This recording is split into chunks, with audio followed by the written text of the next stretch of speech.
All right. Hey everybody, welcome back to the channel. This is Rob here at Smirking Gun. I am pre-recording this onto my Twitch channel. That way I can do any editing if I need to later with my equipment in case there any hiccups to the stream or whatever.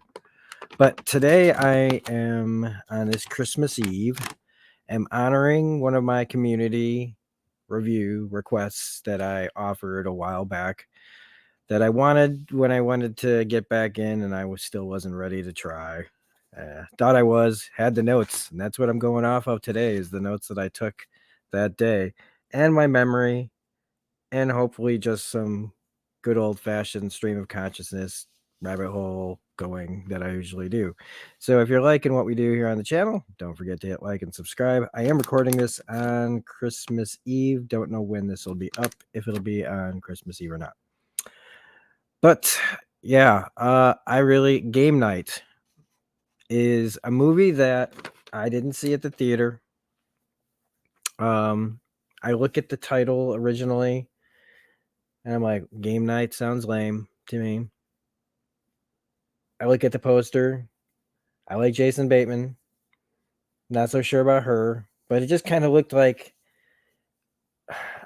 generic poster of two people. Like it just nothing really sold me on it, and I don't remember being that wowed by the trailer. I probably should have been. I can't remember if I liked the trailer or not, but I do know that for a long time I've been skipping most trailers. I've been starting to get back into trailers a little bit, just because I'm struggling to find stuff that looks good to me. So now I've been having to like look at trailers just to find something to watch that I might like. But this was a game that I don't know why I guess, like I had a few biases against just not thinking it was going to be good. I didn't do enough research on it. And I think I heard reviews for it. And it was getting pretty decent reviews, and I just never did. And I slept on it, and when I finally got to it, oh my gosh. And I still didn't even know at that time until a little later about like all the different connections that were going to happen after this movie. For the creators or the people that were behind this. But Game Night is one of those movies that we need more of this type of movie. And by that, I mean something that just takes a risk on a weird concept and runs with it. We need to have some just weird movies again. We need to take some chances, man. Like, I love, I love the whole MCU thing. I mostly have loved it. But we need more than that, and we need more than just IPs. We need, as much as it's the lines basically are people want more original stuff, and then when the original stuff comes out, nobody goes to see it, and it doesn't make any money, and the studios go, see, this is why we just keep giving you drivel. But people have been making like independent stuff for a long time, so there's just a lot of stuff that gets missed, studios stay away from, and getting talent, it doesn't even really guarantee any of these things working. But this movie, the fact that it got made, man, is just one of those minor miracles, because it's on the surface, I would say that this movie looks like something that people would avoid. But I'm really happy to say that this is one of those cases where I'm happy to be wrong, and that the people that went to, a lot of people saw it, a decent amount of people saw it. And I hope it just stays like this, man. I don't want a bunch of sequels to Game Night. I don't. Not everything needs to be a sequel, man. Sometimes you hit it out of the park. You don't need to tell anymore. You just use the rest of your imagination. But it wasn't until recently that I started realizing that John Francis Daley, and I think his writing partner, if I'm not mistaken, they've been behind some of my favorite stuff lately, including the newest Dungeons and Dragons movie, which just freaking blew me away. And those are the guys to look out for. There was something else they did, and maybe it was Dungeons and Dragons that they did like a something. They weren't as. I think when I did my Dungeons and Dragons discussion, if I made one or not, but I attributed them to having a lot more to do with it than I think they did. But they were the ones who started the idea anyway for it, and they've been responsible for at least one or two other films that I really like. Now, I also really, really think that the soundtrack to this movie is awesome. And again, it's not what you'd expect in this kind of movie. Usually it's just that typical orchestrated hijinks, like, just like, I don't know. Not that there's anything really wrong with that, but that's the formula. But they go another way, man. They go with the freaking synth waves, basically, with Cliff Martinez, who's does all the stuff for like Nicholas Winding Refn and movies like Drive. Like this movie this movie about a bunch of people playing games every month or whatever it is gets that instead of just basic. Like that means somebody really put thought into this instead of just throwing together some shit.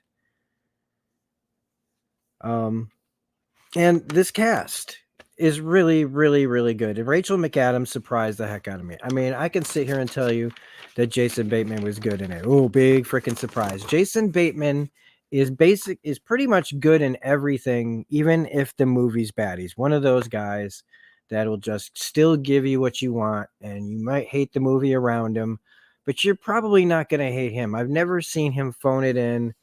And if you don't like his shtick, that's fine. He has been kind of typecast, as the straight man, and maybe he likes it that way. It still seems to be working for him. So what can I say? Every once in a while he gets to do something oddball, but I really like him, and I like him in this. But Rachel McAdams, I don't know what it is. She's fine. She's always been all right. I never really got into Mean Girls, but that movie's not for me. And I've never seen The Notebook because I just can't. And Ryan Gosling's in that, man, and I still can't. Maybe that should be one of those like Rob's never seen The Notebook. That would be a good one. I think The Notebook would be a good one to watch. Now, after I've said that, I know some people in my community are going to be like, "Motherfucker, you're doing that one." But between this and I liked her in the first Doctor Strange. I think in the second Doctor Strange,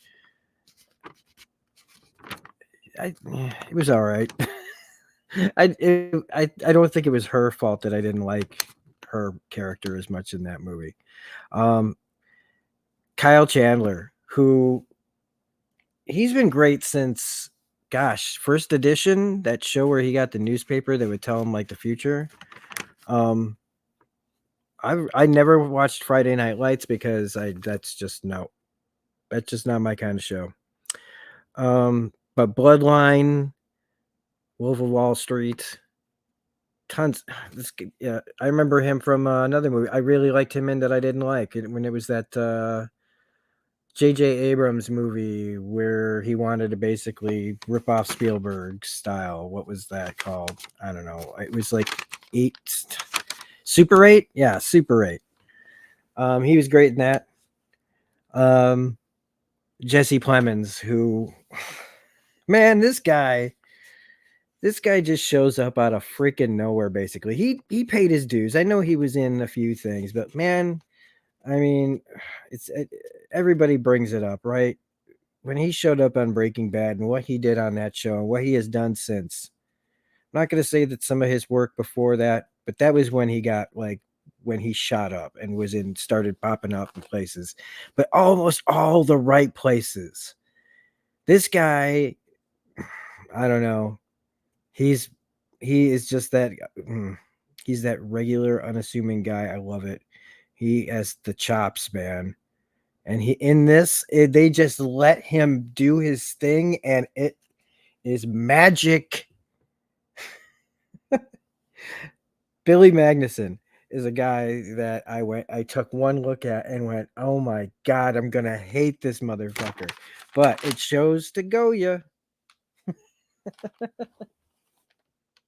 that you can't judge a book by its cover, because I don't know what he's like in real life, but Billy Magnuson is one hell of an actor. And in this, him really getting to show, like, take the role of playing the dumb man bimbo, who's just I mean, he's so good at it, but like he usually gets to play like his character, his acting is way more nuanced than this. They just kind of made him like just be pretty and dumb, and he was really good in it though. Still, Sharon Horgan, who's was that Catastrophe? I really liked as the woman who's thrown into this whole mess just because this guy wanted to bring somebody smart to the party, and ends up, you know, showing this guy kind of like how, like, I don't know, how if he really wants to have like a good relationship, but within this date that she kind of shows him like how he's been screwing up.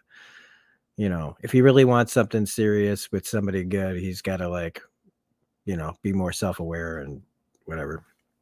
But that suddenly went in place. Lamorne Morris, man. Freaking guy. Okay, I love New Girl. I love him as Winston on that show. Um, did a bunch of, he's been in a bunch of commercials, and he's been here and there. But I've really been liking stuff that I've been seeing him in lately. Oh my gosh, the guy is getting to do some awesome stuff, working with some great people. And in this movie, again, he's there as like, part of a relationship couple, but it was just good to see him in something in between whatever else. And he's been succeeding. And I like, God, do I like seeing the people from something I really like find something after, the thing really got to like somebody on. Because I look at like what Jake Johnson, man, look, he's out there doing it, and I'm not saying that like he's putting out bad work, but there's another guy that's been typecast. And anyway, I don't want to go down the New Girl rabbit hole. I mean, I don't really give a fuck. This is a stream of consciousness video. This is a community video, so I can make this about whatever. So I mean, I feel like Jake Johnson's career has been stalled out by typecasting. I feel like the guy who played Schmidt, I can't remember his name right now. Like, he ended up on a terrible sitcom, man. And maybe people still like whatever. That's just not. I don't know. I haven't seen him be. And he went into like the American Horror Story thing, which again is American Horror Story is not my first choice of what to watch, but it's something I'll watch when I run out of everything else, and then I'll kind of enjoy it. And he's been, on that a bunch of times. But and then where the heck is Zoe? I mean, Zoe is just basically like the girl from the show. She just does whatever. So anyway, Lamorne Morris, the Lamorne Morris rabbit hole. And now I'm trying to like, okay, I think there's somebody else, but Kylie. Man, I can't even read my own handwriting there. Burnberry. Let me see if I pulled this up on my phone. Did I pull this up on my phone? Game night, so I could have all this ready instead of looking a damn fool on the internet. But she's Lamar Morris's I guess wife, girlfriend, fiance. I can't remember. Like I said, I it's been a minute since I saw it. I actually watched it twice trying to get caught up, and then I still didn't make this video. All right. Yes, Kylie Burnberry. Wow, what did I write? But she was on that very short-lived pitch show from Fox that, like, man, I would have never watched it because it's about sports, but it was just one of those shows where you looked at it and went, people are gonna hate this. And if you look at it, you know exactly why they'd hate it. Big Sky, never watched. The Sitter, I remember. But yeah, she's a newcomer. well, fairly new anyway. If you don't, you know, she's paying her dues basically still. She hasn't hit that big thing. This would be about the biggest thing I'd say she got, other than being in a pilot. She did get a first season of a show. Some people don't even get that. But I thought she was really funny in this too. And they're basically the other dates, they're kind of thankless roles. But I'm gonna say this. I don't think their parts were written well enough. I think that their part in this movie was just like, okay, what is their thing? They went on a Ross Rachel type of breakup, and she had sex with somebody, and he's been obsessed with it, and the whole thing is it Denzel Washington, and that's just not enough, and that bummed me out. Other than, he just couldn't let this go, and the big joke, the payoff is that it wasn't really Denzel Washington she had sex with. Ha ha ha ha. Ha. The other like of course, Jason Bateman and Rachel McAdams are going to get the big role. Like it's their main thing, and everybody else is along for the ride and as backup and support. It's what supporting characters are supposed to do. But these supporting characters, they didn't give them anything, and that sucks because even Billy Magnuson and Sharon Horgan, uh, why am I trying to breeze over her name like that? Yeah, I said it right, Sharon Horgan. I was saying it like I couldn't read my handwriting. Um, they had the whole he's smart or she's smart, he's dumb, and him and her learning from each other. There was a real like thing, and I just think that the other two characters should have had a little bit of punching up as far as their storyline. It would have made it a much more solid all the way throughout movie. Like it's almost there's so many great parts in this that it's almost a perfect comedy to me. It only slips up a couple of times, and I mean, I don't say that lightly. I have so little complaints about like how this movie was handled. Um, but let's get into it. Like after now that we've talked about the cast and everything. So sibling rivalry, man. Big part of this is sibling rivalry. Jason Bateman has felt humiliated by his brother his whole life, and he's met the woman of his dreams. He's trying to live his life, and this guy comes back into his life, and to him, it just means it brings trouble. And, he feels, like he's put down by his brother and blah, blah, blah. He's never good enough. He's living in his shadow. He's got his brothers has this like air of success that he doesn't have, even though he seems to be doing just fine. It's just still like this Paul. And that's his own kind of deal. Like, sure, you've got learned behavior, but he puts it on himself. And coming from someone who does that, that's what I can tell, right? What he's doing here, what they're going for. But it brings up the thing like that as his character types go, has been bothering me for a really long time, and that's the Ben Stiller character. The Ben Stiller character being the guy who, for all intents and purposes, doesn't do anything really wrong throughout the entire movie, yet everyone misinterprets them or makes them the human punching bag for all the jokes.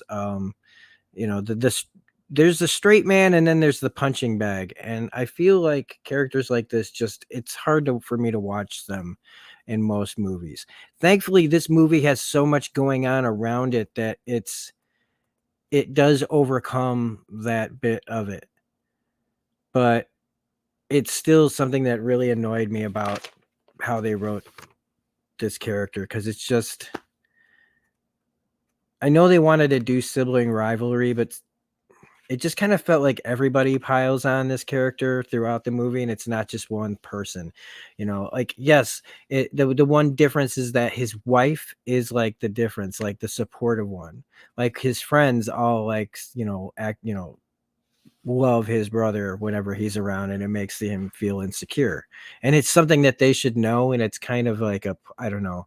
As far as writing choices goes, it feels like it's forced a little bit too much there. And I've hated that Ben Stiller put upon character, like, that I don't know if maybe I just don't watch as many movies. I just don't see it as often anymore. Um So yeah, they have their game night. They keep the they want to keep the neighbor out of it. The way that all plays out. I'm not gonna do this movie scene to scene, because this is more of like a discussion. I mean, I do I do it for like some things, but other things I'm not gonna just break down every single scene like I do on like an episode of something review. But the humor in this really, really worked. I really thought that it was way funnier than like so many of the people that I just again, one of the reasons why I feel like I passed on this was I just didn't feel like it was gonna be that funny. I don't laugh a lot at comedies. I find most of them like if I'm laughing on the inside a little, great. And it's I guess I just got a specific kind of thing that just hits me. It just and it's not just good writing or whatever, it's the performance, the timing and all that. Do they go too repetitive? Blah blah blah. I have certain things that I just don't find funny, I think, but other things I find funny, other people wouldn't find funny. But this one had me going like from jump as far as laughs were, and every time there might have been a ugh, like I'd kind of go whatever. There was so many more that just nail it. And the game within a game within a game, basically, with all the different levels that are going on as the story moves on, as we get deeper into trouble, as the people that become getting more and more involved, people coming out of nowhere you didn't even realize we had any, like were a part of this, cameos from actors that are like, why are you even here? But cool. I'm looking at you, Michael C. Hall, that comes out of nowhere. And like if you didn't know, full spoilers, but like um the running jokes, like the glass tables that wouldn't break. The fight scene, like when Kyle Chandler, right, when he comes over, because the premise of this movie, we've already, if you this is mostly for people who've seen it and just want to talk about it, but so the scene where Kyle Chandler comes over, the whole thing's like supposed to be a mystery where he's gonna get taken by somebody, and what happens is crazy because you got Jeffrey Wright that comes in pretending to be an FBI agent, and all of a sudden a real kidnapping takes place, and it's one of the best fight scenes, action scenes. No one helps. Everybody just lets him sit there. And it's such an excellent scene where they're just like totally watching it. Like this is all nothing. And it's one of those things that asks you to suspend your disbelief. And it's so entertaining to watch that you absolutely can. And that's one of the things that this movie does. It rides that line of suspension of disbelief where there are definitely things that you should just be like, nope, that wouldn't happen. And you just let it go. You just are along for the ride enough to where all of that works. Another thing that works is the way that they work in all like the gaming, the tabletop gaming shots in this. The way that this movie is filmed is so like fresh as far as that goes.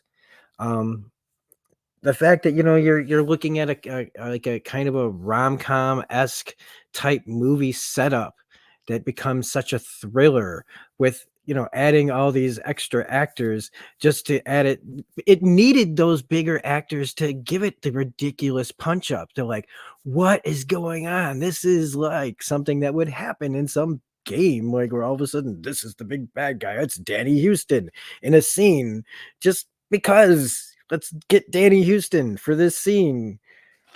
There's the whole Fight Club thing. That was great when they just somehow find a Fight Club thing, or the stuff with Chelsea Peretti where they go to track down the people that hired the people to do the kidnapping that's not real. The situation where they go to the real kidnappers and are like ordering fancy drinks and acting all casual about the whole thing until Bateman gets shot. And that whole situation of him sewing her up, her sewing him up like Pulp Fiction style, and their comedy there. The one thing I'll say is but after that scene though, there's a transition, a hard cut where they're just all in the kitchen together again, and I kind of feel like that was a weird hard cut. Um, But everything culminates. I mean, like they rescue Kyle Chandler. He gives himself up again. Like all this for this egg that has to do with a list that has to do with like the cops and people that can be put in danger and going to Jesse Plemons' house for dinner. Okay. Where they go in there to like basically hide out, figure things out, what to do, and that them having to distract him from Jason Bateman, who gets blood everywhere. It's one of those awkward situations that to me usually doesn't work, but oh my god, does it just every single time. Every single time I'm laughing my ass off just knowing that they are running out of that house and leaving this guy with like one of the biggest, like they're gonna have to explain themselves later, and I want to see that situation play out. So it's even greater when at the end of the movie, Jesse Plemons shows up and blows this whole thing up that he's been in on some other side game that he's only one playing to get them to never forget that he's, just because his wife left him, he's still a part of game night. And how he gets, like then the real bad guy shows up in Michael C. Hall. It's nuts. And then they get to do a whole airport chase with a car. Who does that anymore? Why does it work? Why am I not going, this is the stupidest shit I've ever seen? They're in the plane punching each other. Why? Why does this work? Because the writing is actually solid. The acting is solid. The way that they made this whole damn movie is so solid that all that people need to do is look at this kind of stuff. Don't make this movie. Just put this kind of effort and care and take risks on high concepts. And it doesn't hurt that a movie has a pretty decent ending,